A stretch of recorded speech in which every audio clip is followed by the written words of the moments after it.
بسم اللہ الرحمن الرحیم وَنُنَزِّلُ مِنَ الْقُرْآنِ مَا هُوَ شِفَاءٌ وَرَحْمَةٌ۔ یہ قرآن مومنین کے لیے شفا بھی ہے، اور اسی طرح وہ لوگ جو بے اولاد ہیں، اولاد کے خواہش مند ہیں، وہ لوگ جن کی شادیوں کو سالہ سال گزر گئے ہیں لیکن اولاد جیسی نعمت سے محروم ہیں، علاج بھی کروائے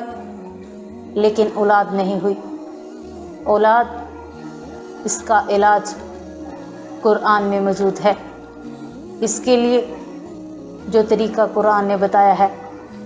ابراہیم علیہ السلام کو جو اللہ تعالیٰ نے آیت بتائی،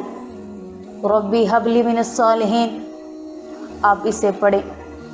اللہ تعالیٰ سے استغفار کریں، اپنے گناہوں کی معافی مانگیں، اللہ تعالیٰ کے حضور 2 نوافل پڑھیں، دعا مانگیں، اور ساتھ میں یہ دعا پڑھنا شروع کر دیں، میرا اللہ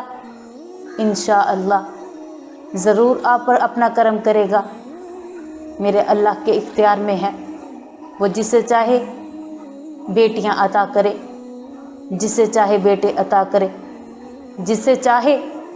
دونوں چیزیں ہی عطا کرے، یہ میرے اللہ کی دین ہے۔ آپ اس دعا کو پڑھیں، ربی حب لی من الصالحین، میرا اللہ ضرور شفا دے گا۔